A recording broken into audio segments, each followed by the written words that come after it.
they are not trusting you. So you have to go the extra mile to be able to convince them. And, it's not enough to be transparent. You have to also be seen to be transparent. So over and over, you have to keep building that kind of relationship that will make your employees, your subordinates, your colleagues trust you. And it's something that you have to do consciously. Because the truth is that at the end of the day, like I said earlier, your employees are all you have to be able to deliver on your brand promises, on your strategies, on whatever thing you have. Your employees are the assets that you have. And at the end of the day, they become your ambassadors, right? Even while and after they leave your organization. So it's very, very important that you're able to build that level of trust. All right. So the other one is valued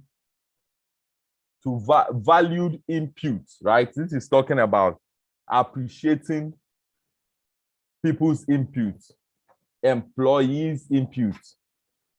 I don't know if you've had that kind of situation where, you're having a staff meeting and nobody's saying anything. And you ask them and they'll be like, after all, at the end of the day, you go and do whatever you want to do.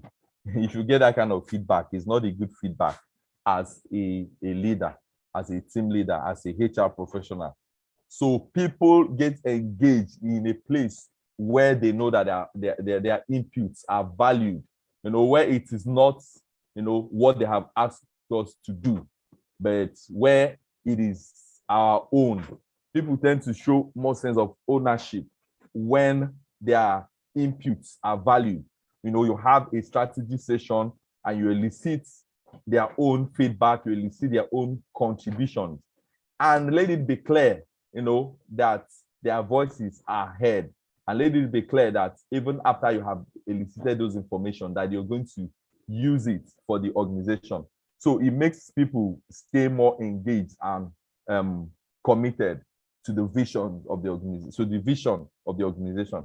All right. So let me read what I have here. Employee engagement is directly tied to employee sense of value and the ability to give feedback about working conditions and their workplace relationships, particularly those involving employee-supervisor interaction. Very important, because we also have these kind of structures, especially in African companies, where because you have these cadres, you have the employees, you have the supervisors, and sometimes is whatever the supervisor says, which is okay to be able to manage the information, but there are times when you're required to come down to a certain level and let their voices be heard. You can do two different strategies, where we're going to discuss how to measure employee engagement. And one of the ways is customer satisfaction surveys,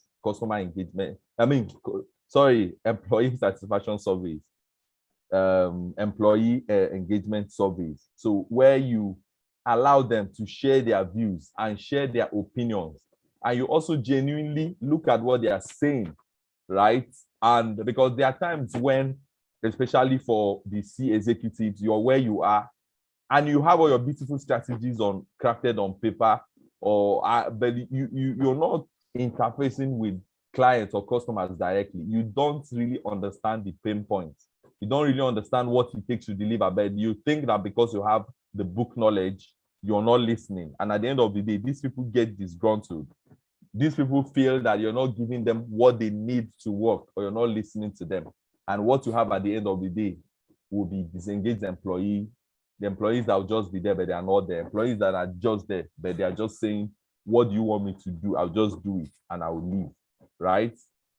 Okay, so therefore, an effective strategy includes developing an employee opinion survey, right? Like I mentioned, and enabling another method for employees, other methods, right? As much as you can, to voice their opinions and concerns, right? Then the most important component of an employee opinion survey is an action plan, which can be another factor in the employee engagement strategy.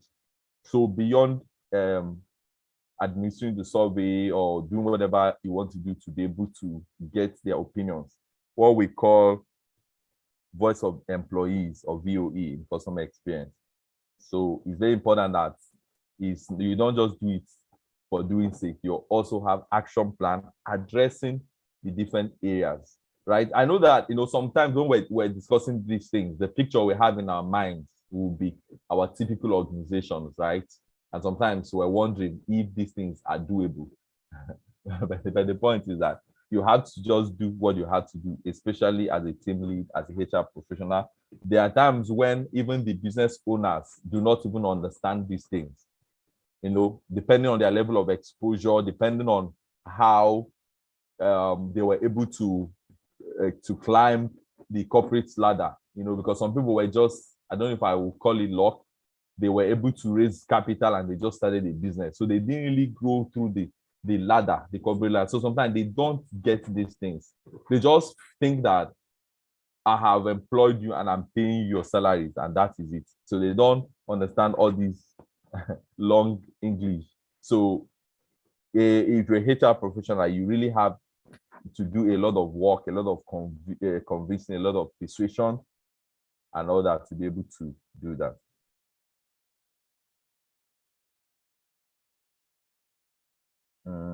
Okay. Okay, Edgar, please, can you explain? He says, sorry, please, people cannot seem to join the meeting. If admin can look into it, please. What does that mean, please? Are you talking about the number of participants? Please unmute, let me hear you.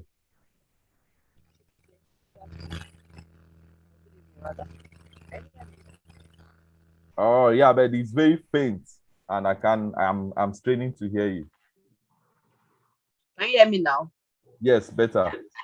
Okay, please. I think on the WhatsApp chat group, people are complaining that they can't log in. So I tried logging in with my phone, and it's showing they can't log in. There's no ID to join with. So I think most people are complaining on the chat room that they can't log in. So maybe the admin will need to Okay. look into that because I don't know what the problem is. Okay, thank you very much for that feedback. So please, you have to give me like 2 minutes to attend to that. All right, let me find out what is going on. Thank you.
All right, I think Mr.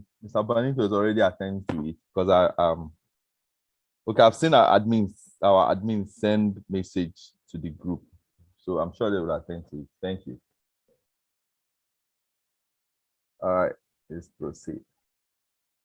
Okay, so here are like a list of activities to follow for employee engagement. And like they say, these are not cast on stone. It's just suggestions on different activities, depending on what works for you, depending on the structure of your organization, depending on the kind of people you have, depending on the level of their engagement. So, but here are some ideas of some activities you can follow, right? The first one, the induction program for new employees. This is very, very important. In fact, for me, that is one of the most important. The employee onboarding, which some organizations actually take for granted. So you have people in organizations that don't even understand the business strategy of the organization. They don't even understand the vision of the organization. They do not even know the mission statement. They are just there to earn money. So it's very, very important that the time you use to induct people, the induction program for new employees, very important that we understand that it is not a waste of time or a waste of resources, because what you're doing with them at that level is vision casting, and they need to be able to get it. Even if somewhere along the line is going to be thwarted or something, let them get it, because the truth is that if you don't give them the right vision, the people that are going to meet in the organization, especially the disengaged ones, are going to give them what they want to tell them. And at the end of the day, you will have employees that are not fully aligned to the vision of the company, right? The other activities, I'm just going to mention them because some of them are just straightforward. Picnic at regular interval, social activity like family garden, celebration of festival, movie at intervals. These are just suggestions, like I said. I'm sure some of us have more. In fact, I want to see us just, I want to see ideas of employee engagement activities. I just want us to write on the chat room.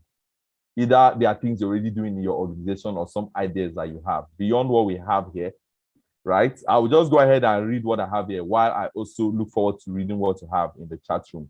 So what are some ideas for employee engagement, some activities, right? We have here a daily column written by CEO on the intranet, with company announcement and other, update via an overhead paging system, employee suggestion system or quick responses, right? Internal magazine. All right. CEO spending time in face-to-face communication with staff. I think this is also important, especially for big organizations where employees don't get. I'm still waiting for your responses while I'm reading the ones I have here, right? So where, especially in big organizations, it has a way of making them feel a sense of belonging. For us, we may be at a level in our career where we think these things do not matter. But especially when you have new intakes, especially when you have people are joining the organization for the first time, sometimes some of these things that you think are not important mean a whole lot to them, right? CEO based frequently asked questions online as a CEO may boss, monthly staff rewards, annual staff rewards, weekly blog related to serious business issues and staff to read comments, right?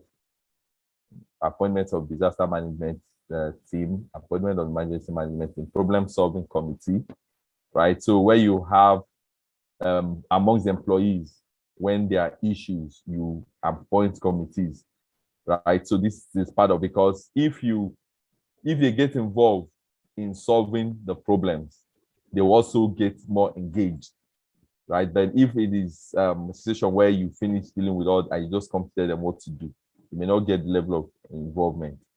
Leadership development activities, team building activities, conducting soft skill training program as well as required training programs. All right. Online rate tracking of progress. You can, especially in this digital era, you can use different tools to do that. Long-term strategic vision, indoor games, celebration of employee birthday. All right. So let me see what we have in the chat room. Okay.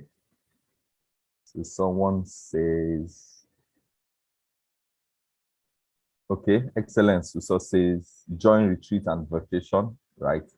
Retreats. Then that's Edgar. I hope I'm pronouncing your name well. Please forgive me if I'm not. Then Deborah says annual schedule of seminar presentation by every employee at interval. Yes, I think I kind of like this because, like knowledge sharing sessions where you challenge the employees and task them to come up with, to share knowledge in different areas. All right. Thank you very much, everyone, for your contribution and your participation. Okay, someone else. Okay, Olani says monthly performance review. All right. Thank you very much. And please, for every of these activities, it's also important that we find ways of measuring their impact, because you can also have a lot of activities and at the end of the day, they're just fun activities. Yes, they will be relieved, they will have fun and all that, but at the end of the day, there's a target you're trying to achieve. You want to get them more engaged. You want to create work-life balance. You want to create team bonding and all that. So it's very, very important that as you do that, you put those things in perspective and also ensure that you're achieving your goals. Okay. Favor said that I skipped her contribution. Favor, please, because sometimes there are a lot of messages, and I'll just please, can you send your contribution again, please? I don't like to skip people's contributions because I enjoy it when people are participating. Otherwise, I'll just be talking to myself, and that will not be participants and engagement. So please, can you share? Okay, Favor said I mentioned games. Okay, yes, that's also very, very important. So sometimes allow people to unwind so that it's not just work, work, work, work, work, work. All right. All right. So organizational performance driven by customers. Okay. So on the right, to have positive corporate image, greater customer satisfaction and loyalty. Then you have improved organizational performance. And say there's a direct link between employee job satisfaction and financial results. Of course, we have said that already. You can't be successful as a businessman without people. So, and these people we're talking about are employees. So all those big targets that we have, you still need people to drive them, right? And I like this line. Say the happier your employees are, the more motivated and committed they will be to your organization's success. So this even goes without saying. So okay, Deborah says, what about parties? Of course, that's one of the ways to unwind. But like I said, whatever you're doing, there's no hard and fast rule, right? So you just see what works for your organization and the people that you're working with, and find a way to always ensure that you measure the impact. Because if you do all this and at the end of the day, it's not achieving the team bonding or whatever level of engagement that you want to achieve. Yeah, but also the kind of people, right? I use myself as an example. I'm more of an indoor person. So I worked in an organization where my MD would like to do all the end of the year party, all the TGIF, blah blah blah. And each time I wasn't showing interest because for me, that is not what is getting me engaged, right? I have other things that motivate me. So when you keep sorry, someone's mic is open. Please, can you mute? Or please, one of the co-hosts, please. Once you notice this, please help us to mute so that they don't distract us. All right, so it is very important that you are able to study the people, because for me, I wasn't motivated and all those things. For me, it was like they were wasting my time. I was just attending because the organization has said we should do this. Me, I prefer things that will stimulate my mind. Maybe have a knowledge sharing session, challenge me to do something that can make me, do something new, give me something that I've not done before, and I have to go and find a way, do research on how to do them. So, but everybody is not like me. Some other people enjoy. Of course, parties are beautiful. It's one of the ways to unwind, but it's very, very important because if, as a HR person, you should have data. I'm sure that if these areas have not been covered in your earlier sessions already, maybe in your level 2, you're not assuming things. You should have data. You should know the kind of people, the caliber of people. It's even important if you understand their temperament and all that. What gets them motivated and all that. And it will help you to know the kind of team bonding activities or employee engagement activities that you suggest to your organization. You don't just assume that because you have said party. Maybe you're a sanguine and the kind of person that likes party. You don't know that melancholy is like me, do not like parties. Then we just come there, we're bored. And at the end of the day, it is not engagement for me. So very, very important. So we need to really pay attention to the individuals in our organization and what really motivates them. Thank you very much. Okay, I have here again, making work more tolerable. Solutions are not easy through recognition and incentive program work. But too often, such programs address symptoms rather than the root causes of worker dissatisfaction. Making work meaningful is not that simple, right? And is frankly beyond the responsibility of most managers. After all, business hire managers to get the work done, right? So I want to ask, because I'm looking at what I have here, making work simple or or making work more tolerable. So what are the ways that you think that we can make work more tolerable? What are the ways we think that we can get people? Because remember, we're doing this together, right? I'm just a facilitator. I'm just a facilitator. So, and I'm sure that some of you already have some experience. You already have people that you're leading. And if we share, it will help other people to learn as well in the chat room. So what are the ways that we can make work?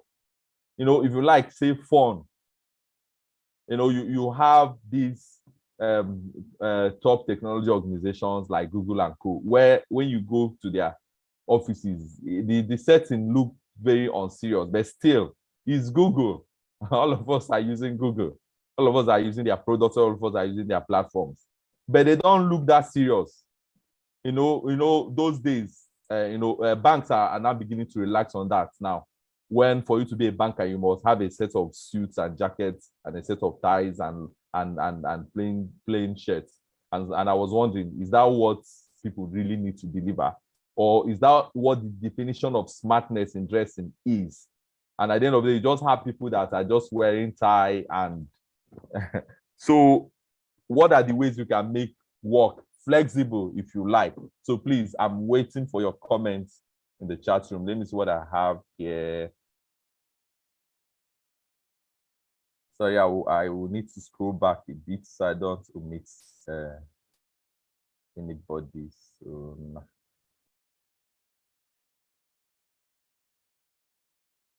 okay, someone says, okay, I've read that one.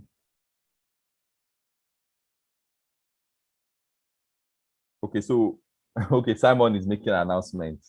So Simon, am I supposed to read this? So I think people can go through it by themselves. All right.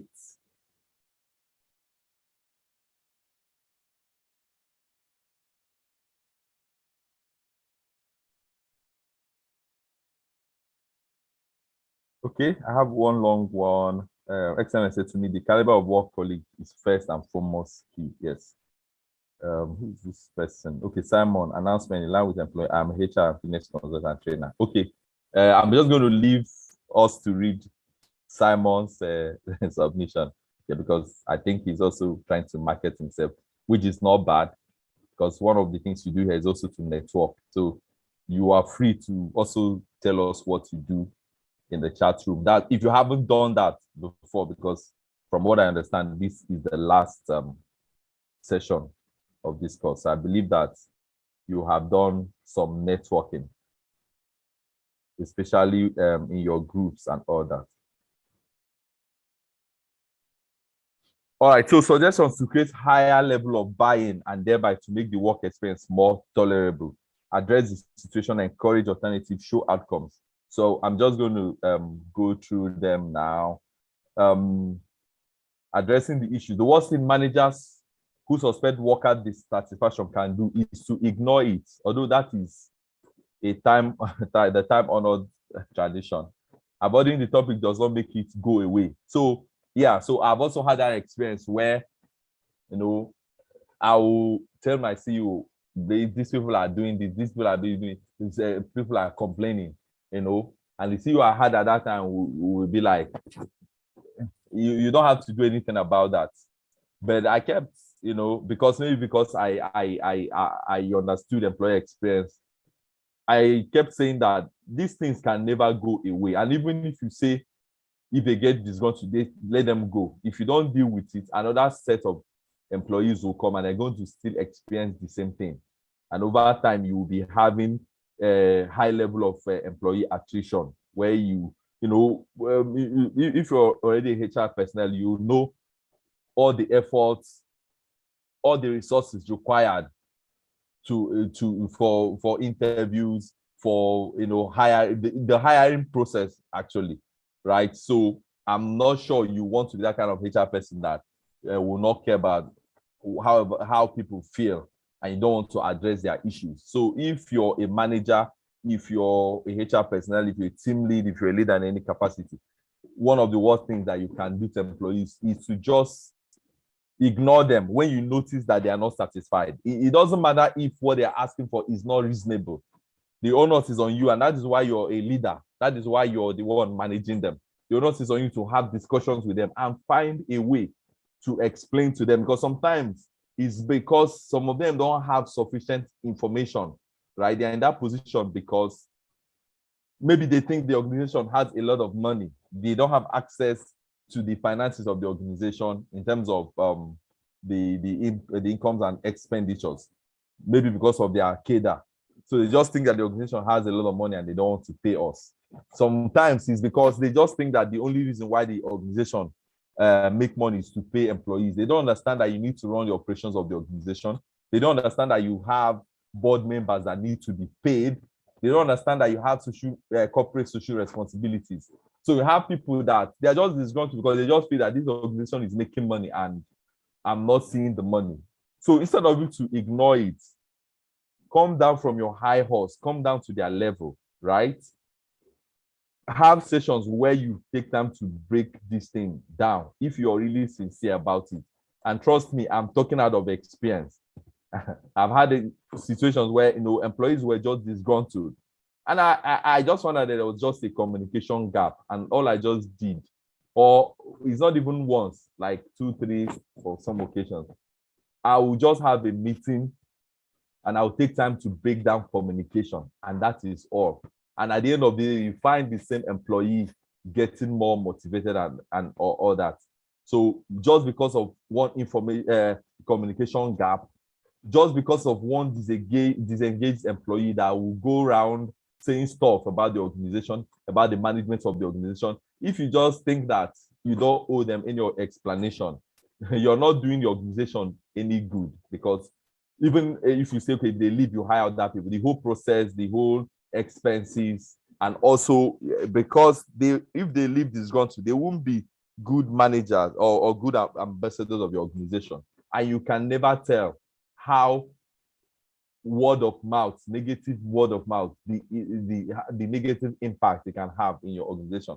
So it's very, very important that we learn how to address issues as managers. All right. I think I'm taking a lot of time explaining. Encourage alternatives, right?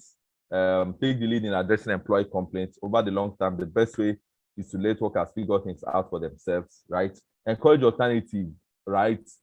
This is, for example, after COVID, the work is digitalized. People can work remotely and all that. But see, you have people that insist that people come to the physical office, even when really whatever they are coming to do at the office, they can do at home and deliver, and even much more. So some managers, just because of ego, because of some other factors, will rather just have their people just come to the office and just be there so that they can be looking at them and say, these are the people that I'm leading. And it's actually laughable, because at the end of the day, what you want is results. So that's one of the ways you can encourage alternatives. Look at the people, find out if there are people that can deliver remotely, depending on the nature of the business or the nature of work. Allow them to do that. All right, I have some. All right, someone says maintaining good relationship among colleagues will definitely make work tolerable. All right, thank you very much for that. All right, I'm going to be a bit, okay, show outcomes, right? So relate what your team does to what the company does. Say your work, for instance, in purchasing, find ways to link your striving for best value, best cost supplier with improved quality. So find a way to make a link between improved quality and customer satisfaction. Basically, try to let them understand how whatever they do tie to the big picture. And that's one of the ways you can get them committed and engaged. Let them not think that I'm just in one corner doing my job and they don't know how that impacts on the organization. All right, so quickly, things important to employees, knowing what is expected, very important. Having the right materials and equipment, opportunity to do what I do best. Some people have, their forte, things that they like to do. So even when you're doing job rotation or whatever, it's also important that you put this in perspective, so that, or in view rather, so that you allow people to do what they enjoy doing. And understanding also, if you understand human psychology, if you understand the theory of the temperament, you also understand that people have different temperaments and there are things that people will prefer to do. In as much as you want to challenge them to be able to do everything, at the end of the day, as a manager, as a HR professional, you're able to identify what people are able to do best and make sure you always provide them the opportunity to do them. Right? Another one is recognition and praise, caring for me as a person. Remember, we're looking at what employees want. I'm sure that even you as an employee, these are the things you want. But beyond looking at it as what you want, also note them as the things that your subordinates or whoever that you're leading wants. Encourage development. My opinion counts. Connection with mission of the organization. Co-workers committed to quality work. I have a best friend at work, right? People want to have good relationships at work. Someone has talked with me about my progress, right? These are the things. Opportunities to learn and grow. All right, I'm looking at my time.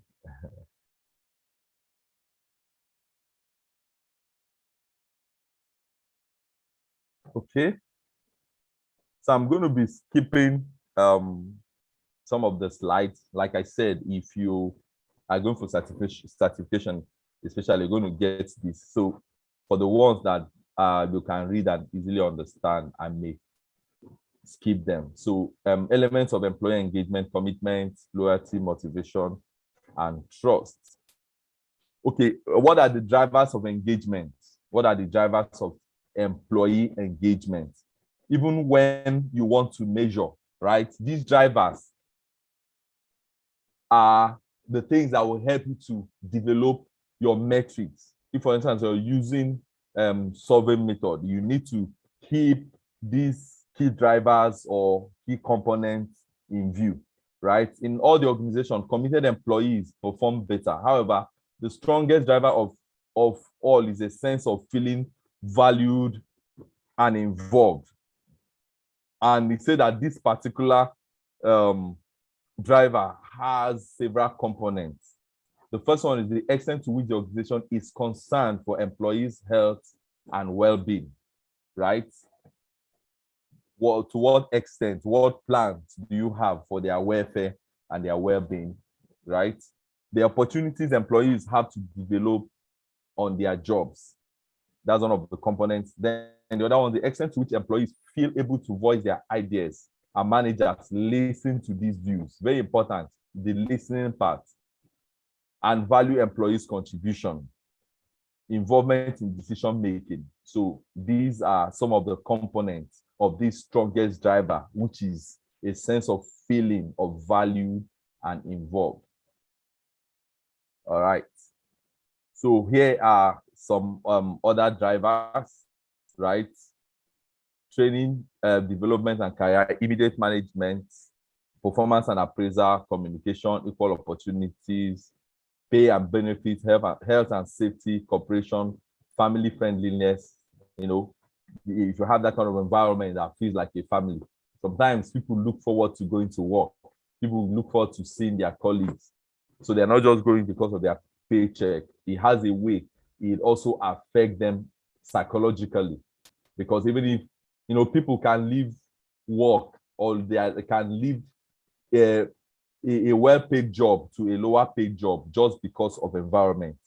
Recently there have been a lot of talk about toxic work environment, mental health, and all that, and it's really, really very important because sometimes people rather make less money and be happy, right? So it's very, very important that we put this in perspective, or we keep this in view when we're designing our work environment. As a HR professional, if you get into a work environment and you notice that these things are lacking, it is your duty to make sure that you keep communicating and persuading the management until they put these things in place. You need to let them understand that it is beyond just paying good salaries. There are a whole lot of things that people look out for, right? Building the blocks, right? The first one is good quality management. The other one is two-way communication, effective internal cooperation, the development focus, commitment to employee well-being. And then the final one, clear, accessible HR policies and practices to which managers at all levels are committed, right? This is very, very important as a HR personnel. If you walk into a place, you resume in a place and they don't have policies and practices that are properly documented. And it's not just enough that they are properly documented, it's also important that all the managers or the supervisors or the team leads are committed to it. Is one of the areas that you can build these blocks of engagement. All right, benefits of engaged workforce. They work hard to achieve individual success and company success, right? So when you have an engaged workforce, so beyond, there's a balance. Like I said earlier, if you're a HR person, your role is to help the organization achieve its objectives, the mission, the vision, the goals, whatever them, the business strategy. But you're also there to help employees achieve their own success, because they're also individuals that have emotions, have visions and dreams, have career visions and all that. So you don't just want to be that kind of HR person, that kind of manager that's just driving everybody to deliver for the organization at the detriment of the individual's success. So be that kind of HR or the person or that manager that has the human heart. And that is the whole essence of the contemporary HR. Don't be a personnel manager, because if all you do is just a set of do's and don'ts, if all you do is to wait for the people that have missed it so you can deal with them, then you're just a personnel manager and all you're just doing is activities. You're not really concerned about the people's development. So that is how important your role is as a HR professional. Right? Engaged workforce also innovate at workplace. They make customers and employees happy. Very important. I said earlier that in customer experience, we usually say that if you make your employees first happy first, and they will make your customers happy. So it doesn't matter if you have those beautiful strategies and you're trying to drive them crazy. If they are not happy, they are not happy. And even if they do things, they'll just do it because they know the implications of not doing it. It's not coming from their heart, and you can't really get the best of your employees that way, right? So another benefit of engaged workforce, they become evangelists of the company, right? And its product infuse energy and positivity at workplace. Okay, so this is business case for engagement. You'll be able to read it and understand. I want to quickly go to measuring employee engagement, but let's look at this: the two-way feedback, right? So most organizations do well in terms of communication down from management to employee. I mentioned it earlier. That is what we have, where you just have the management dishing out information, dishing out, instructions, dishing out the do's and don'ts. But when it comes to getting feedback, most of our organizations are very bad. And even when they get them, they don't do anything with them, right? The slide says what are often missing are mechanisms for employees to communicate up on a regular basis. Now, relying on the suggestion boards, annual employee survey, I don't think it should be annual. It could be monthly, it could be quarterly. But it's saying that even at that doesn't just do the job, right? Two helpful ways to ensure the upward flow of feedback are employees town meetings and quarterly briefs, online surveys, and capture. The online surveys, they capture the changing concerns of employees, right? So instead of waiting for, of course, we all know that the way things are digitalized now, most of these things you can use digital platforms, and a lot of them out there. All you just need to do is go to Google and ask for employee engagement survey platforms, and you can have platforms where you can create your surveys, and you can have it in such a way that you can have people just go and input their feedback regularly. And of course, if you have such platforms, especially the paid ones, they will also come with analytics tools and such that whatever data you get are already analyzed. You can have dashboards and whatever, depending on which one you're using, and you're able to quickly look at information and you're able to also take decisions. But bottom line is that two-way feedback, two-way communication is very, very, very important. You shouldn't just dish information to employees and you don't want to hear what they want to say. There's also the trust in leadership, which I think I have addressed earlier. So I need to move on. There's also career development.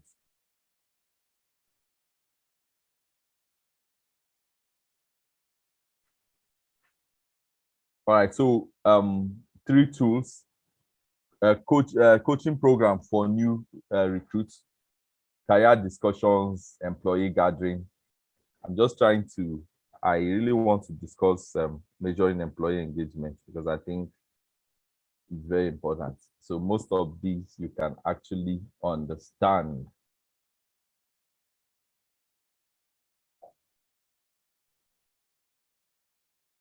Okay, so career discussion, a formal career conversation program ensures that the managers sit down with their subordinates and discuss about their career improvement and career plans on a yearly basis. These discussions give the managers an idea about appropriate job, which will suit the employee and also which is not suitable for them. So it doesn't have to be annual, depending on your structure. It can be biannual, it can be quarterly, it can be monthly and all that. But it's very important that you have career discussion. You know, when you have this kind of engagement or this kind of discussions with your employees, it makes them feel valued and appreciated, and they want to give in more because they look at it like, okay, you don't just care about me delivering your work to you, you also care about me and is delivering your work, and it's one of the ways to get them engaged. All right. Okay, so let's go to measuring employee engagement, right? It's important to know that there isn't a one-size-fits-all way to measure employee engagement. What this simply means, again, is that there's no hard and fast rule. You should utilize methods suitable for your organization, depending on size, structures, and different factors to get an accurate picture of your team's engagement. So there's no one size fits all, right? What works for company B may not work for company C, because company B may be a multinational while a company C is just an SME. You just have few employees. So you can't say that because company B has acquired this big employee satisfaction survey or engagement platform, I also want to employ it so I can now automate my feedback process. If you have not gotten to that level where you can acquire such platforms and maintain it, then you have to either do yours manually or have other ways, right? So there's no hard and fast rule. So we just have some of the approaches that you can use, right? The first one is the survey, employee engagement survey. One of the most common methods for gauging workforce is an employee engagement survey. This is a quick and effective way to poll your entire team about their commitment to their work and perception of the company, right? You can use a mix of numerical scale and open-ended questions. Get towards various drivers of employee engagement. Remember, like I mentioned earlier, those drivers of employee engagement that we mentioned earlier. So when you're designing your survey, you make sure that it captures them. Your metrics, your parameters and all that will need to revolve around them. So you're not just measuring out of context. And it's also very, very important that you note that before you even start, right, to design your survey, you need to provide a context. You need to let your employees know why you're doing what you're doing. Otherwise, they will think it's just a waste of time. But then another time where they won't take you seriously is that if you have done this last month and after 3 months, you're doing it again and again, and they are not seeing any improvement. You know, anytime you give it to them, they are going to see it as a waste of time, of their time. And what you get is where they will either just fill it randomly, haphazardly, whatever word you want to use, because they don't really believe that you're going to do anything with it. So it's very, very important that you let them understand the context and let it be seen to them that you're actually serious about this, and that whatever result that comes from it is going to be implemented to make them better, to create a better work environment for them and all that. The other thing you also need to do is that you need to establish a benchmark, right? You need to understand, and when it comes to this benchmark, there has to be something that you're measuring against. And I cannot categorically give you a benchmark because it depends on your industry, right? I know that in Africa, in Nigeria, sometimes we don't have data. So a lot of times we'll have to go to US, UK. Thank God for Google, thank God for internet. So all you need to do is that if you're in hospitality, if you're in banking, wherever you are, you should be able to go online and be able to find the benchmark. What is the industry benchmark for your industry when it comes to measuring employee engagement? So that way, when you're doing your analysis, when you're doing, you know what you're benchmarking against. So if at the end of the day you have a score of 70%, what is 70% when you compare it to your industry benchmark? All right, I feel I'm talking too much. I want to be sure that we're following. So please, it's also because I'm looking at time and I really need to round off. Yeah, but please, if you're following, I need to get your response. I need to be sure that you're engaged in this conversation. Please, just say I am if you are following, if we're on the same page. All right, let me know who is with me. Yes, Adaf is with me. Who else? Deborah is with me. Christiana is with me. Okay. Joseph Anaba is with me. Who else? Excellence. So, okay. Olani Ade. Okay. Thank you very much, Simon. Favor. Sorry if I didn't mention your name. There were a lot of names coming in. All right. So I just wanted to be sure we're on the same page. Yeah, so that is it. So another thing that you also need to do, I'm still on employee engagement survey, right? But I'm just looking at things that you need to do to make sure that they are successful.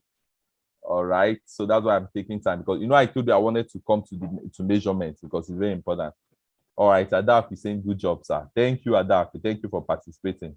I'm motivated because you guys are participating. If all of you were quiet, I would be wondering if I'm talking to myself. But thank you for your participation. So it helps my engagement and motivation. All right, thank you. So you also need to analyze the data.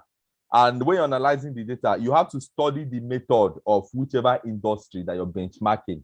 You have to look at the metrics and all that because it's your industry. So you can't be reinventing the wheel. So you need to understand what is happening in your industry and the way they measure, the metrics that they use and all that. So most of the times it's going to look like almost the same thing, and again, the online, the internet is awash with templates. So all you just need to do is Google templates for measuring employee engagement in hospitality industry. You will see 1,000,001, and most times you see that they are alike. You just need to, just be able to be able to streamline it to meet your own specific need. Yeah, but that's one of the things you need to do.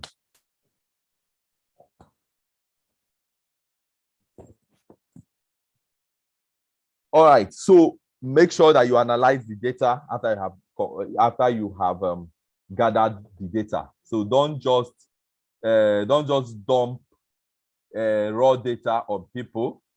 Make sure you analyze it as granular as you can. Sometimes it may not be your forte, but you may have people that analysts, that is their job. When you have using my own company as an example, because it's a consulting firm, so you have different job roles. You have project managers, you have field staff, people that go to get the data. I'm talking about when it is like an employee, a customer satisfaction survey, for instance. So at the end of the day, you also have analysts. So you must not be the one doing the analysis. Just let the person know what you want to see. Do as much as you can to provide the person with templates, and except if you're skilled in that area, and the industry of benchmarking, the metrics and all that, and then you work with whoever it is or the team to be able to analyze the data. And another thing you need to do to be able to have a successful survey is also to implement, to put the data to use. That's one of the areas where a lot of organizations miss it. We'll gather all the data, do all the analysis, do all the strategies, and we'll just dump them somewhere. And at the end of the day, people are wondering, but we took all the effort and stress to do this. How come nothing is being implemented?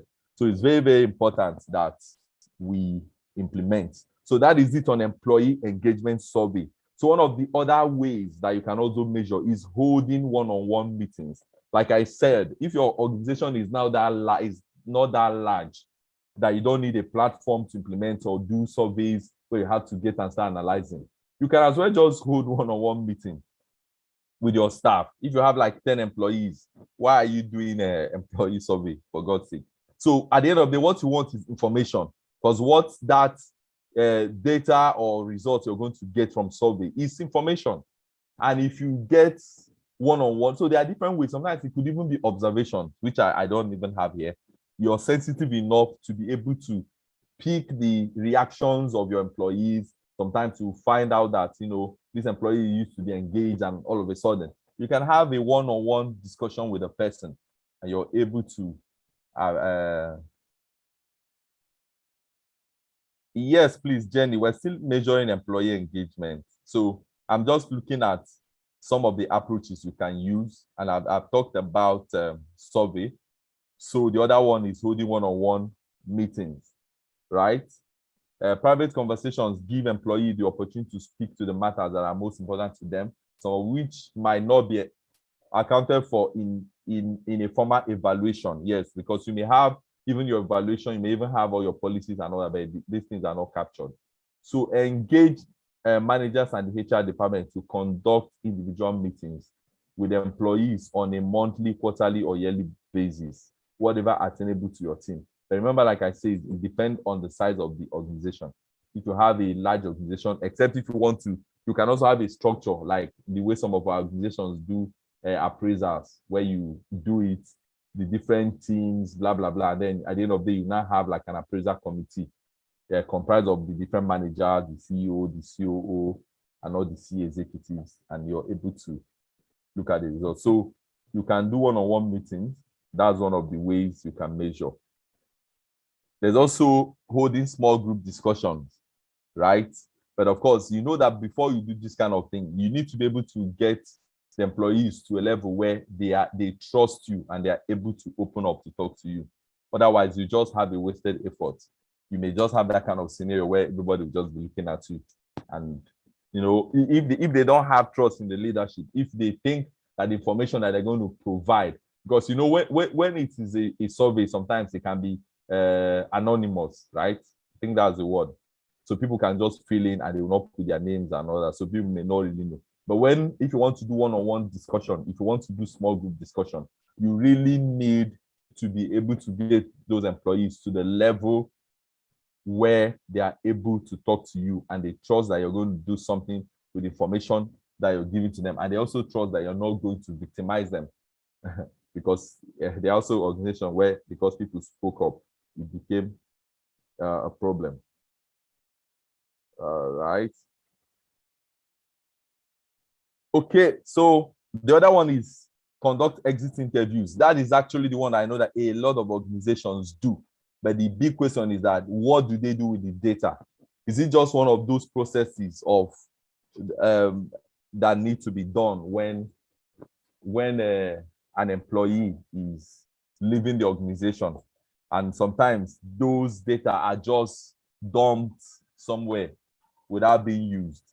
So it's very, very important that when you conduct employee interviews, that exit interviews, even though they are no longer the employees of your organization, but you need to really understand what they said. It has a way of helping you to make amends. But a lot of organizations is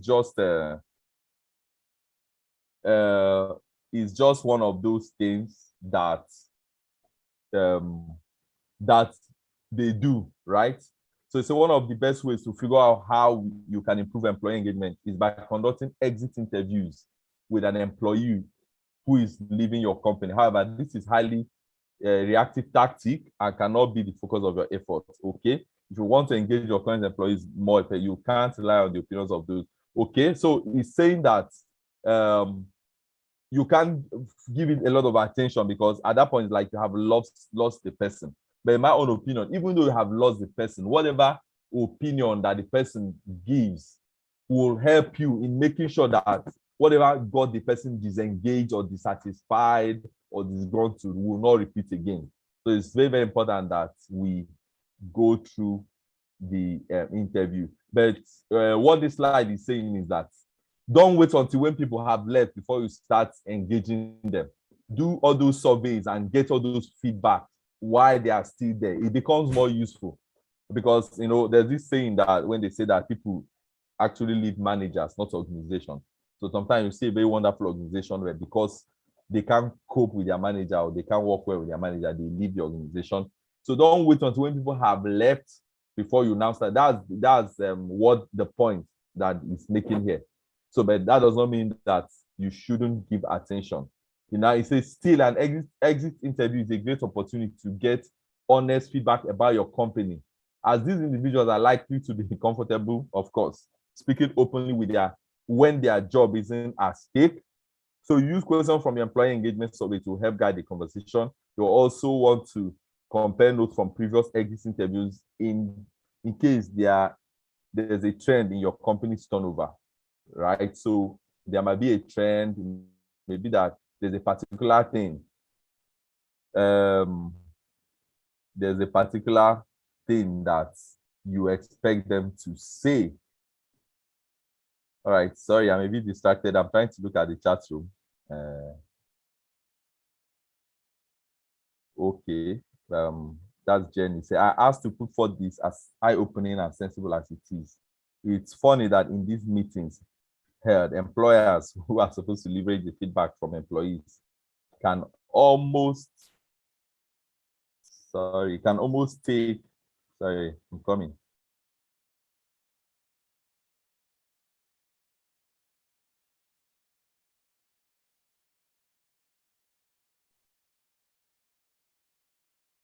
I'm trying to see the full. We can almost take things personally, and so in some cases, employees become diplomatic and political in a sense. All right, Favor, you're saying, how do we resolve conflict in the workplace among employees? Well, there are different ways, but I would rather we come to that at the end of this course, please. I'm addressing the ones that are like suggestions so that everybody will be carried along, or the ones that are contributions. But for questions, let's come to them at the end of this session, right? Thank you very much. Yeah, so I understand what you're saying. Sometimes the employers can take it personally. So the employees most of the time should become diplomatic or become political in the way they give. It just shows that employer does not want sincere feedback, because if you're having high employee turnover or attrition, as it is also called, and each time you have to spend a lot of resources, a lot of time, you know, sometimes because they don't do the work directly, they don't really get it. So that's why I say that for you as a HR person, right, it is not just to make sure that the policies and procedures are followed.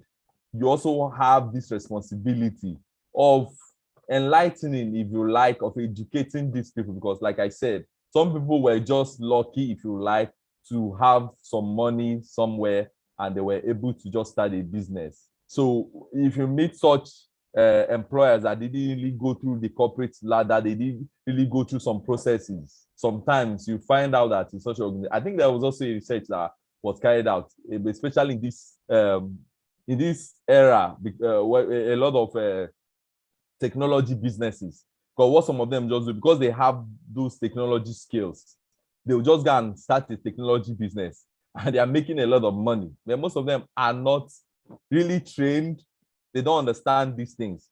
So you have high employee turnover. And as far as such people are concerned, I've employed you and I'm paying you. That is it. They don't even understand what they're saying. So if you're a HR person or a manager, it is the onus is on you to keep explaining this, keep persuading. And you can't, yes, you won't be able to force it down the business owner's throat. But as long as you're there, you need to just keep finding ways to communicate it. All right. Okay, so let me go to the next one. We're still looking at the approaches or the methods, if you like, for measuring employee. So the other one is conduct stay interviews. I'm sure that most of us are not conversant with this one. It's a far less common, but far more effective than exit interviews are stay interviews. One-on-one meetings with long-term employees where you ask them specifically about what's keeping them at your company. I know that this sounds strange, but really, yes. There are times when people stay long in I'm not talking about people that are staying long in an organization because they are not marketable. They have refused to develop themselves, and they have gotten to that level where it's like they can't progress anymore, and they're just there because that is what they can get. And they're even employing for jobs and they are not getting. I'm not talking about that, but you can have people that know that these people have stuff. These people, if they decide to leave, it won't take them a month to get another job, but they are still staying. Why are they staying? Sometimes it may be because of the kind of flexibility you have.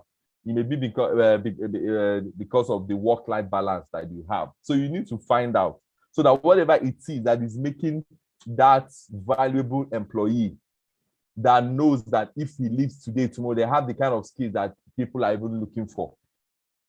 Other organizations are even headhunting them, but they refuse to go. If you find such employees, do stay interviews. Try to find out why they are staying. And whatever it is that is making them stay, make sure you do it more so you can retain more people. Okay, so I'm going to talk briefly on structuring your survey questions, right? So a successfully structured survey will include blanket scale, 10-point scale questions, and then free response, right? So that's one of the ways, because depending on the kind of question you want to ask, there are some of them that have to be. So you do like a mix of structured and open-ended questions, because there are some kind of feedback, when you also want to get both quantitative and qualitative feedback. There's some kind of feedback that you're not just looking at numbers, because at the end of the day, after getting the numbers, what next? You also want to have some open-ended questions where people that is what free response does. People just give you their response, and you're able to pick what exactly, because if you have questions that, all you have is a Likert scale, you're having strongly agree, very satisfied, strongly disagree. At the end of the day, you do your analysis and say percentage of these employees say that they are dissatisfied with the way our work environment, blah, blah, blah. At the end of the day, it may not really translate to anything. But when you have people directly telling you, okay, this is the reason, and all that. So it is advised that you have a combination of these when you're structuring your questions. Like I said, you can always find your templates everywhere online, right? So the free response is the open-ended questions, right? So where he said is a great way to get specific details about your employees' engagement levels. Position free response questionnaire as follow-up to Likert or 10-point scale, right? So after you have asked that question and they have given you they are strongly agree, or they have given a rating, which is the 10-point scale, whether they have rated you 7 out of 10. So it's saying use the free response as a follow-up, right? So you could allow the statement, I have the resources I need to be successful in my role, with an open-ended question that asks, how does the organization provide you the resources you need to be successful in your role? So because the person has already said, I have the resources. No, okay, maybe this is like a Likert question, and or 10-point scale question, and the person has already indicated a positive response. So if you ask how, it will make, and you leave that one as an open-ended question, it will help Please, whoever it is, please mute your mic. Thank you, and God bless you. So it will help you to know what exactly is, like a follow-up question, so the person can be more specific. Because what also happens is that there are times when people just tick the survey questionnaire just because they just want to get by, especially when they don't think you're going to do anything with it. But when you have these open responses or open-ended questions, it will help you to know why they selected whichever rate, whatever rating. It will help you to know why they selected them. Right? Okay, so don't make open-ended questions required to submit the survey. Right? So what it means is that when you're structuring your survey, especially when it is the online one, when you have questions that must be ticked, so don't make the open-ended questions component as requirement. So just provide them so that if there are people, especially that think that the other structured ones are not giving them the opportunity to express themselves the way they would like, they will now feel exactly how they feel in the open-ended question, but don't make it compulsory such that if they don't feel it, they don't move on to the next page. Because some people are also lazy to write. Some people are also not ready to write. So you will lose the number of people that fill your survey, whether it is an employee survey, whether it is a customer satisfaction survey, whatever kind of survey. So very important. Right? You say instead, provide them as an option that employees can choose to respond or skip past.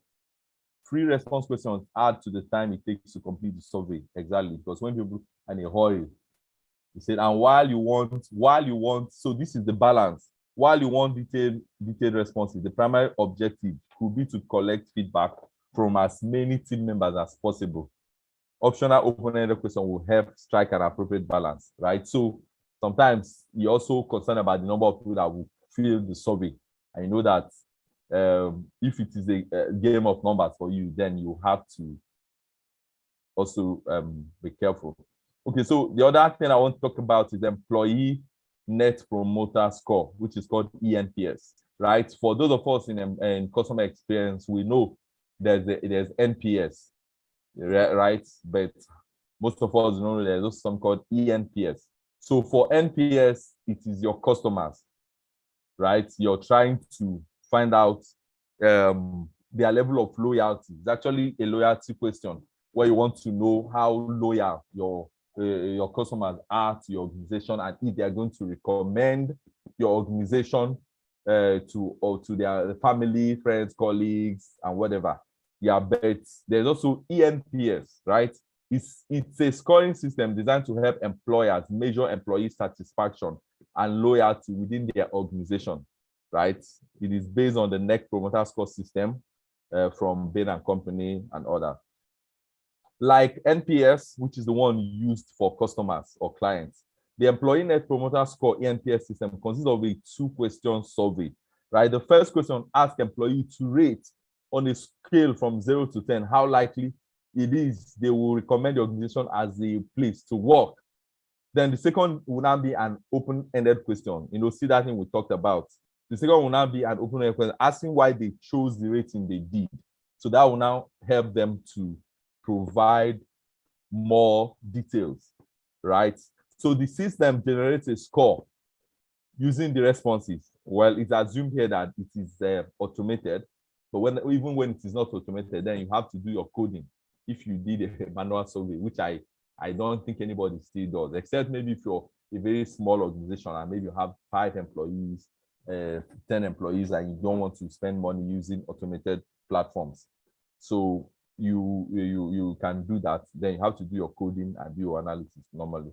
So, but here is assumed that it's automated. That's why I say the system generates a score using the responses to the first question. First, by sorting ratings into 3 categories: the promoters with ratings of 9 or 10, passives or neutral with ratings of 7 or 8, and then the detractors. The same matrix used for NPS, the customer measurement and NPS, right? And then you have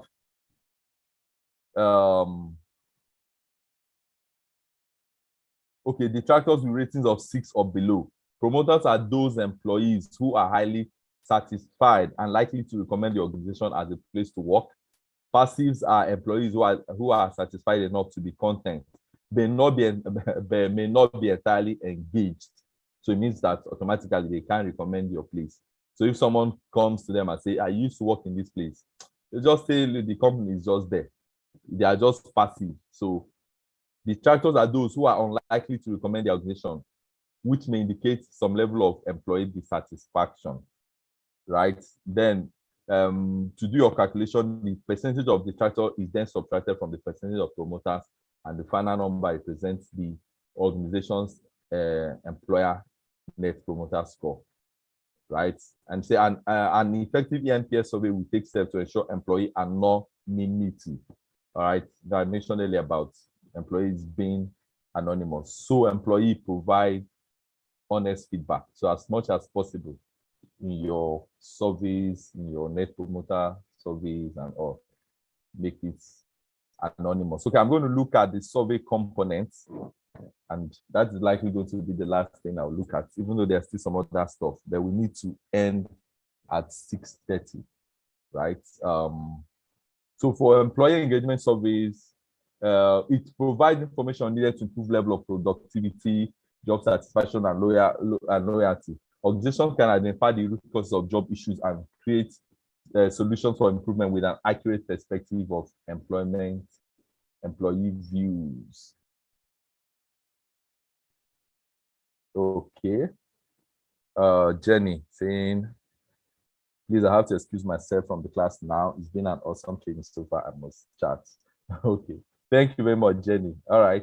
If you really need to. But I'm rounding up very soon because I also understand that it is Sunday evening and people need to rest, especially because you guys had a long training yesterday and all that. So that's why I'm saying that this will be the last one I will handle. Then if you get your materials, you can read. The rest are just recommendations and things to do to be for effective employee engagement.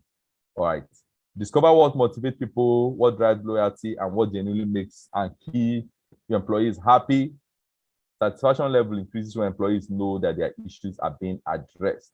So what are those components? Right. So like I always say, it's not a disclaimer, but it's also to always guide us to know that there's no hard and fast rule, right? It's a body of knowledge, and sometimes you have people agree and disagree. You know, even when you write some professional exam, they will tell you that there are some issues that professionals have not agreed on yet. I can't remember, but there's a clause that they usually put. So the idea is that what we have here is a guide. So you may go online and search and you can see something different. It does not mean that you must follow exactly what we have here, but it's just the something to guide you to, so that if you're designing your survey instruments when it comes to employee engagement, these are components. Career support. I have opportunity to further detail, to further skills in my careers. There are clear performance criteria outlined for my job. I receive feedback on my performance. I'm given recognition for my contributions. I have the authority to make decisions. I have good relationships with colleagues in my unit. Turnover is not a problem in my unit. There's strong leadership in my unit. Okay, I've talked about recognition of competence. That's where you have, I'm giving recognition for my contributions. I have the authority to make decisions. Then intradepartmental, right? How your units work with other units. I have good relation with colleagues in my unit. Okay, intra now, not inter. Turnover is not a problem in my unit. Like you don't have a lot of people leaving and all that. There's strong leadership in my unit. I have. Yeah, so if you have this kind of question, for instance, in like a scale where you say agree, strongly agree, disagree, blah, blah, blah, it's also important you have that open-ended question to find out. Because if somebody says, I have a good relation with my, it mustn't be all the time. And like we said, make it optional so that for people that, especially when it is a game of number, you need to get a lot of people to fill in the survey. You have to be careful the way you do it. So don't make it compulsory. Working conditions. My units receive adequate resources. I'm satisfied with my salary. External relationship. I have a good relationship with my faculty. Job fit. My work utilizes my full abilities. I feel confident and fully able to handle my job. That's job fit. My job and I are well matched. Role fit. I like the the identity my job gives me. My job fits how I see myself. Social support. My immediate supervisor goes out of his or her way to do things to make my job easier. It is easy to talk with my immediate supervisor. My immediate supervisor can be relied on when things get tough at work. I enjoy working in my position. I have the trust and confidence of my colleagues. Compared to my peers of similar experience and skill, my salary compensation is fair. Work engagement at my work, I feel bursting with energy. I get carried away when I'm working. I'm enthusiastic about my job. My job inspires me, and I'm proud of the work that I do. Okay, so these are just the initiatives, employee engagement initiative, different things that you can do, which I think we have also touched. Okay, so managing employee engaging events. Many organizations nowadays are willing to invest in activities which either provide lots of information to employees on managing their personal lives, or create avenues for giving expression to employee creative talents, or provide learning through fun activities. Some of the events include employee counseling, anchoring formal room process for organization. Okay, I think we've touched on this somewhat. Okay, so employee engagement best practices, right? Some suggestions: give them something they really want, get to know your employees, have contests that don't discriminate, right? So challenge people to, I don't know if competition is the right word now, but make sure that it's equal opportunity, when you do your appraisals and all that, because by the time you give all the rewards, recognition and all that, is like a form of contest. People are being challenged to do more. They don't discriminate, especially against those that are not performing well. All right, take them take them out on the town, set the mood. Suggestions. Okay, the checklist, the best practice checklist. Align your hiring and selection process with company culture to ensure good fit. So this is important. And for HR personnel, this is where it all starts. You don't want to miss it at recruitment or hiring stage. So before the person gets into your organization and now start becoming disengaged, even without any cause, you need to really pay attention to the hiring process. And I trust that you have that session has been handled, so I'm not spending time on that. Have tactics and tools to help everyone build stronger work relationships, right? We have talked about different team bonding strategies and knowledge sharing sessions. All those things that we're mentioning, they can be tactics and tools that will help people work together. Promote an open atmosphere to encourage honest input from employees. The key word here, encourage honest input from employees, keywords. So, and like I said earlier, for this to happen, they need to trust you. They need to be sure that whatever feedback that they give are valid and will be used. Align your talent management system with company practices. Build the core leadership at all levels of the organization. Okay, employee engagement ideas. All right, there's the discussion part, which I will rather go to now. Few reasons why employees leave the organization. Okay, the job and or workplace does not live up to the expectation. Mismatch between job and worker, right? That's not really what the person wants to do, but you're forcing the person to do it. Too little coaching and feedback, too few growth and advancement opportunities, feeling devalued and unrecognized. When someone feels that they are not appreciated for what they do, or when people feel that they can do more, but you're not giving them the opportunity to do it. So very important. Those are some of the reasons why people leave. Stress from overwork and work-life balance, right? Loss of trust and confidence in senior, very, very important. Okay, recommendations, and I think that's the last one really. Start with engaged people, hire well. So you need to be sensitive, whether it's your recruitment process, the kind of questions you ask. There just has to be a way, which I believe is part of what you were taught when you were doing the whatever session where hiring was discussed. So it's very important. Say first look inside, make sure that before you go out, you don't have a suitable person inside. Be clear and accurate, integrity first, commit to coaching and feedback, performance management, hold leaders accountable, clear expectations, commit to their careers, overall career development, internal pathways, succession planning, training. Okay, support meaningful work, value connection fits, make it safe. All right, these are just things that you can read and really understand, right? And of course, like we always say, let's keep the conversation going. That's why we have the chat group. We can always reach out to any of the facilitators, even when you're preparing for your exams. Feel free if you have forgotten anything or you read anything I don't understand. Of course, it's not about exams, but I know it's very, very important. Certificates are also very important because it gives you some level of access before people even want to listen to what you want to say. So that's why certificates are important. So, right, let's discuss now. And in this discussion, people are going to be unmuting their mic. And because of time, I'm just going to take like 3 persons, and that will be the end of the class. And then attempt to answer questions. And when it comes to answering the question, like I said, a number of us here are also experienced. So you can also answer if there's any question that you think you have answer to.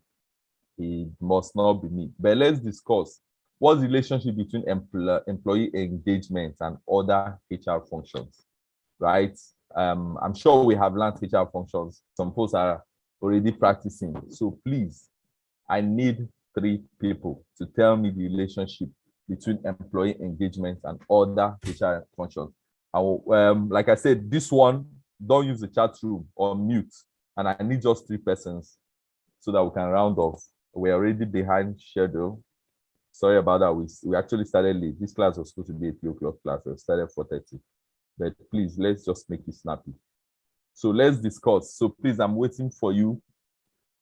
Just indicate by raising your hand and your mic will be unmuted. So you can just tell us what you think. Haven't learned everything you learned about the different HR functions and every other thing. Why do you think that as a HR personnel, or why do you think we should even be discussing?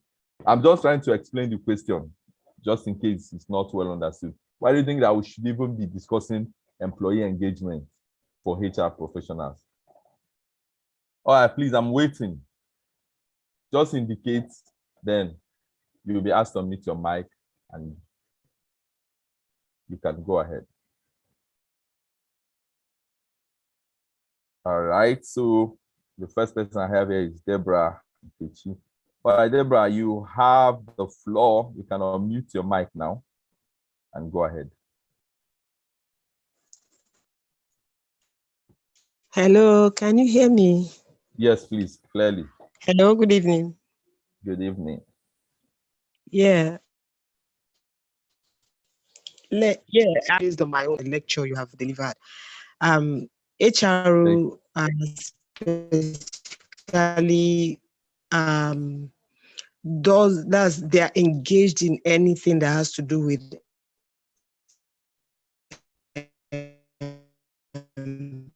employment and making sure that the employees meet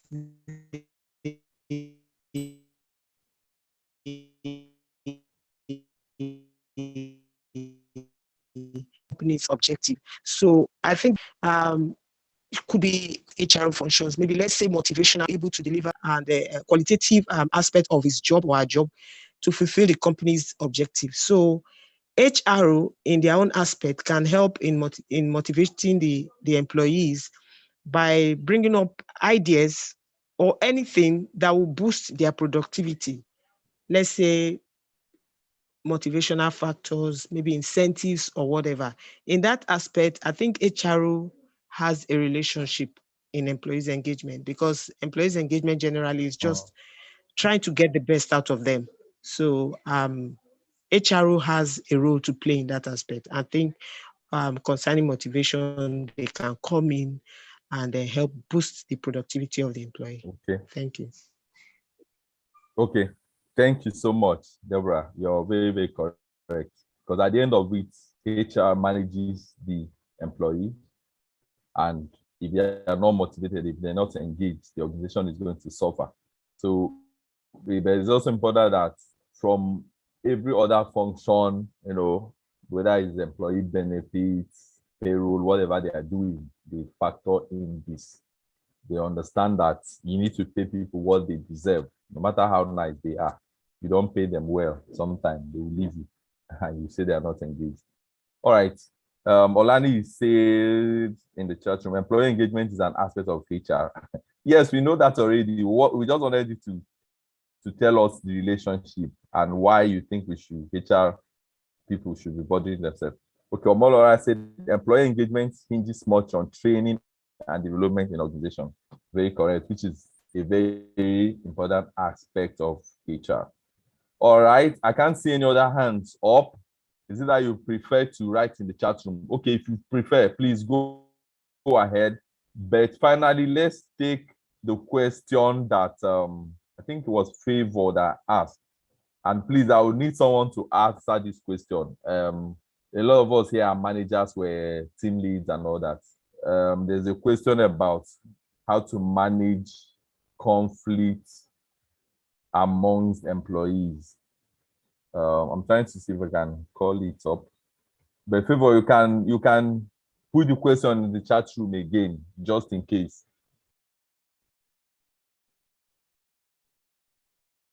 Please if you're still here, please put the question in the chat room again so that we can attempt to answer it and we can close for the day.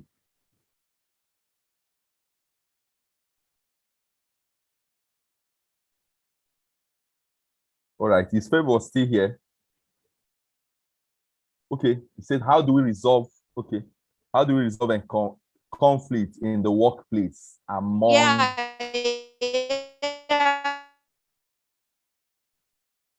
Oh, I don't know who is talking, but your network is breaking seriously. So who is this? Okay, that's Favor. Okay, your network is very bad, but I think someone has reposted for you. I think it was Omolara that posted for you. So let's attempt to help Favor solve this problem, please.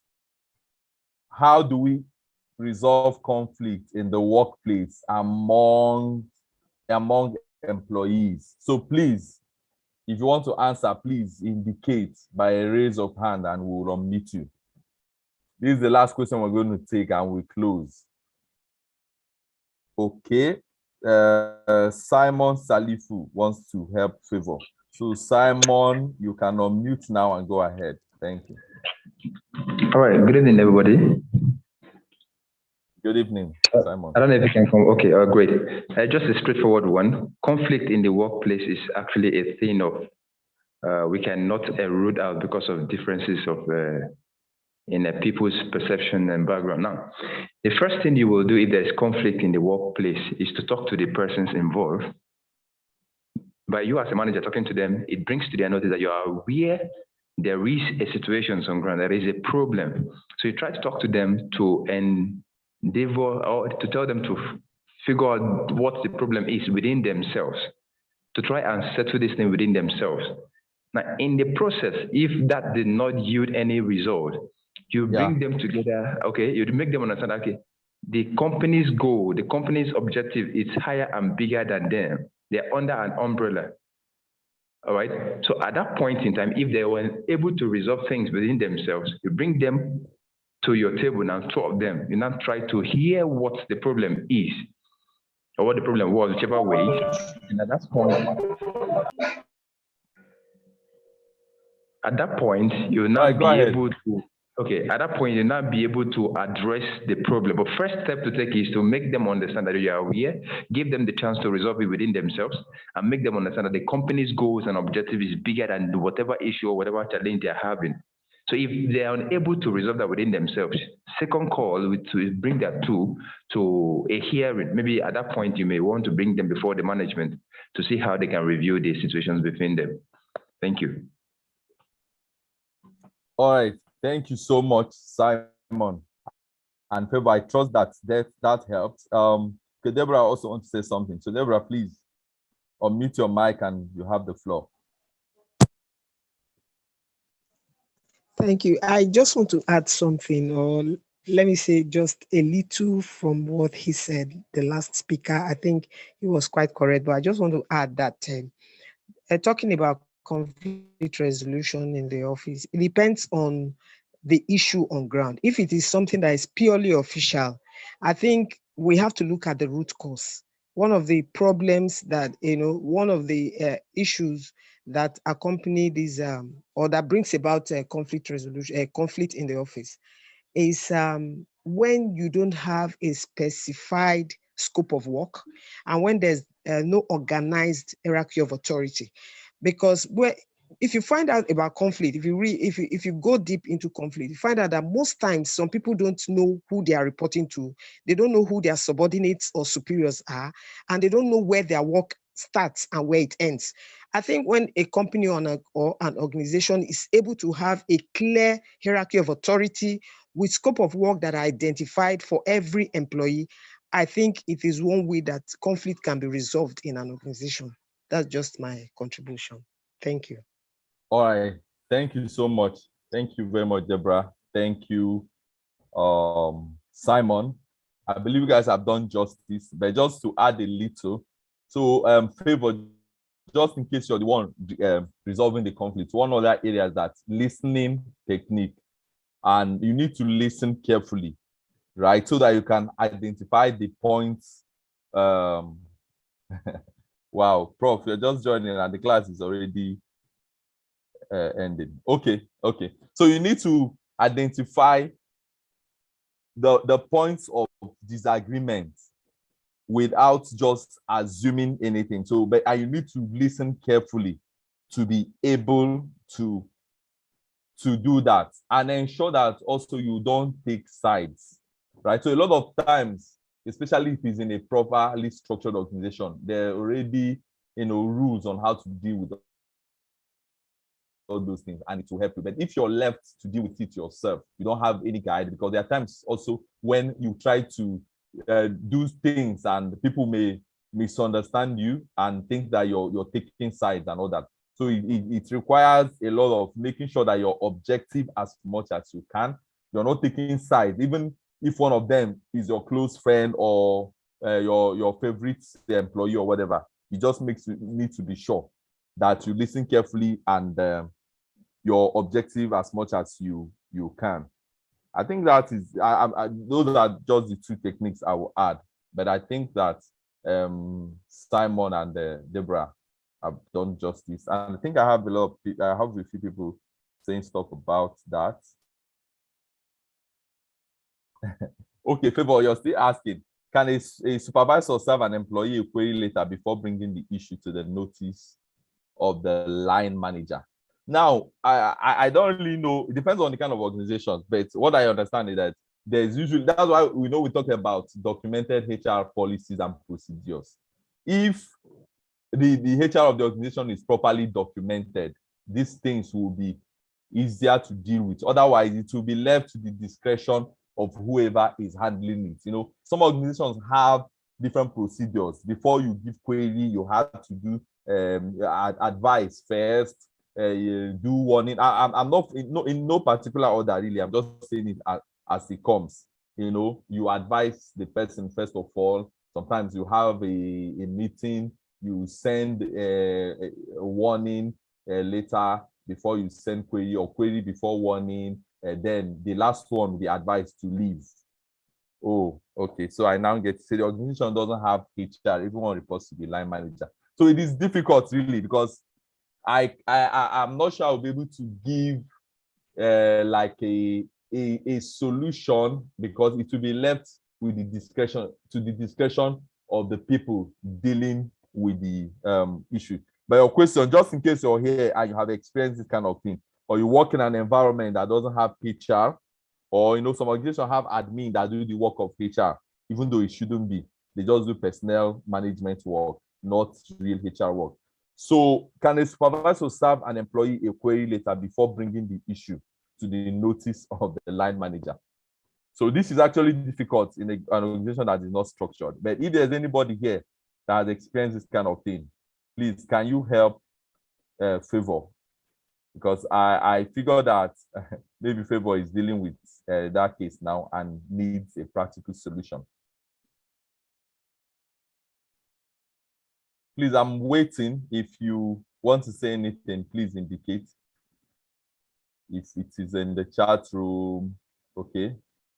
Salute. Yes, Simon's hand is up again. So let's see what Simon has to tell Favor. All right, Simon, mute. All right. Okay, thank you very much. First and foremost, it also boils down to the policy in place, all right? Because we're talking about supervisor and the line manager, okay? Supervisor reports to the line manager, and then the workers report to the supervisor. Now, this is like a hierarchy. It is an authority. If most times or sometimes the supervisor is meant to report this to the manager, then the manager will tell you, okay, go and issue that particular candidate or employee a query. One, in that case, what will not happen? You've communicated. There should be a line of communication to your manager, not giving yourself, because of course you have somebody you're reporting to. This is a hierarchy. So you report to the manager first of what this employee has done. Then the manager will now tell you what you need to do. Most times the manager will tell you, go and issue that employee query. It's in the process of that employee not adhering to what you've done, maybe not replying or responding to your query, and you report back to the manager again. Like a manager not okay, let me take it up from there. But most cases, it's better you report. It's good you report to the manager, line manager first, who's your boss. Like, okay, this is what is happening. And the line manager will not advise you with or without policy. Let's put it that way. So the manager will not tell you, okay, issue that person query. So you now have the confidence, like you're not doing it on your own accord anymore. You have an authority backing you, which is the line manager. So when you give that query, the employer, or I mean the employee now, will be at the point of, okay, this is not just coming from my supervisor. This has gotten to the line manager already. So the employee will be very conscious of things that needs to be done. So I'll advise, report to the line manager first, then take dressing or advice on what the line manager will say. Yeah, most times they'll tell you, you should take action. That's how it goes. Thank you. All right, thank you very much, Simon. Yes, you have spoken well. So, like I said, in an organization where you don't have those things documented, it is based on discretion at the end of the day. The people that are involved and the wisdom in who the people that are involved, the way they manage it. So, but it's always better to have things documented. So if you're in such organization and you're the HR, or even if you're not HR, but with this course that you have taken, please advise. That is why those company policies are documented, so that it won't be people's word against the other, or you won't have situations where people think that some people are favored against the other. Let's see that this is strictly what the organization say. This is the processes to conflict resolution. So all these things are usually documented. And if you're here and you're a HR person, you are supposed to keep reviewing the HR manuals, because the world is advancing every day. So you need to keep reviewing at every given time, check if there are things that were not covered so that you can include them. So that way it will be easier to resolve conflicts amongst employees. Thank you. I'm not going to take any more questions. I'll just read the comments I have here and we'll call it a day. I think we have tried for the day. Okay, Prof was talking about his Zoom, whatever. Okay, after much time, I'm glad I'm able to return to the Zoom class. Say do following on YouTube, and okay, thank you. Usually, conflict management policy covers work-related and non-related too. Okay, that's excellence you saw. All right, a lot of people are typing. So.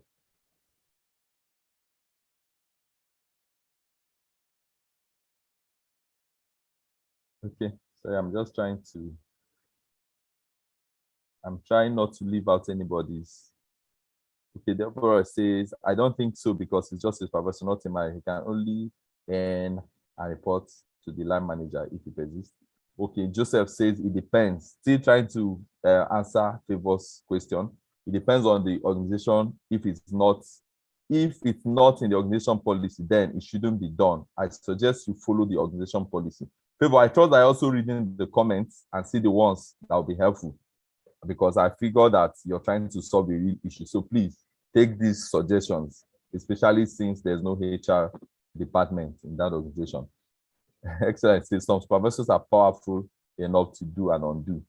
Well, it depends on the power that the CEO gives to them. Okay, no attendance today.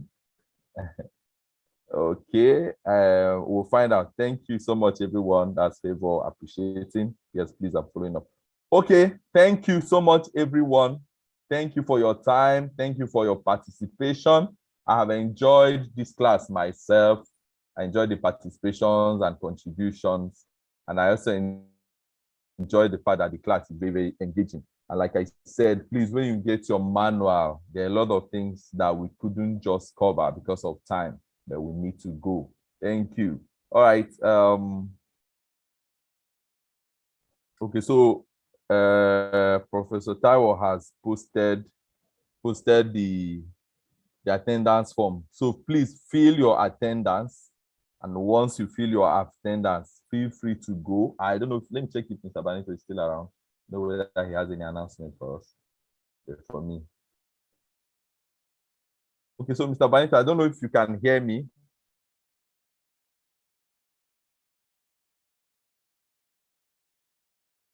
All right. Like I mentioned to you guys earlier, he's in transit, so it's possible that he can hear me, but he can't talk where he is. So, but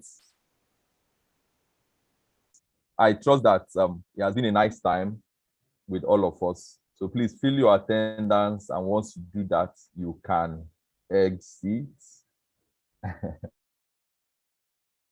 Moodle. Okay, so my name is Chidike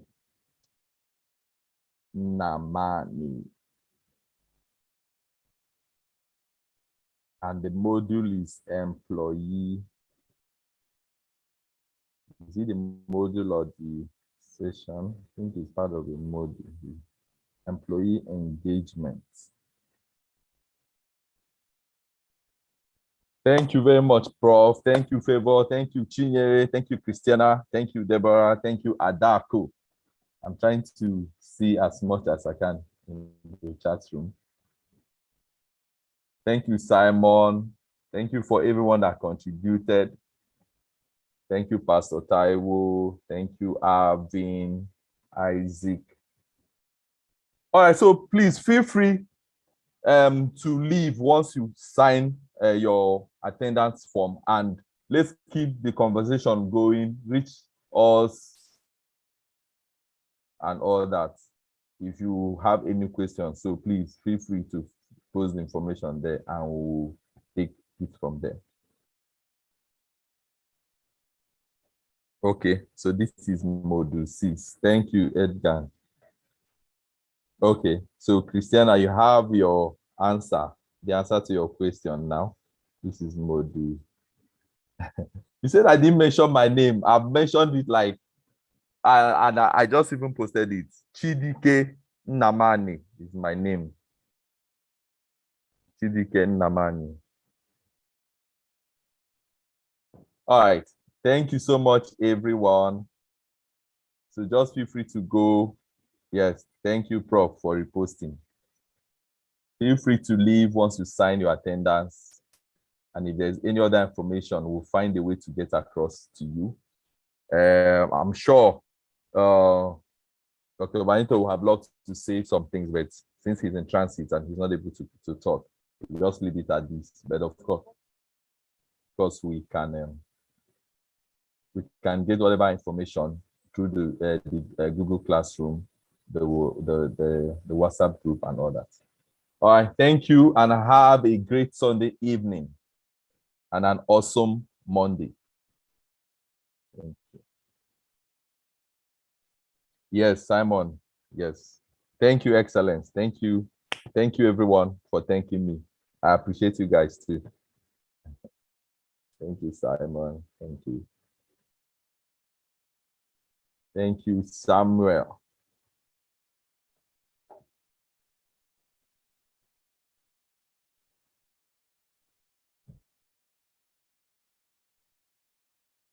Thank you, Molara.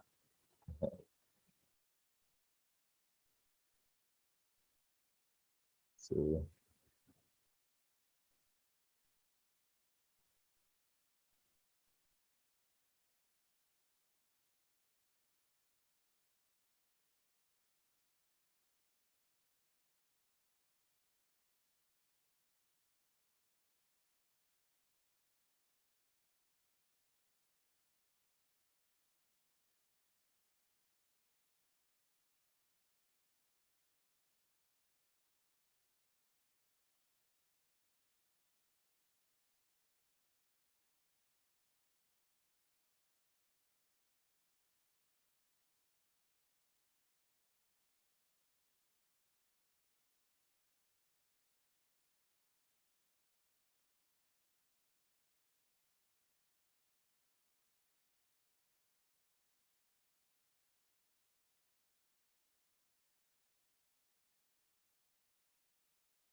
all right, I'll be ending the class now.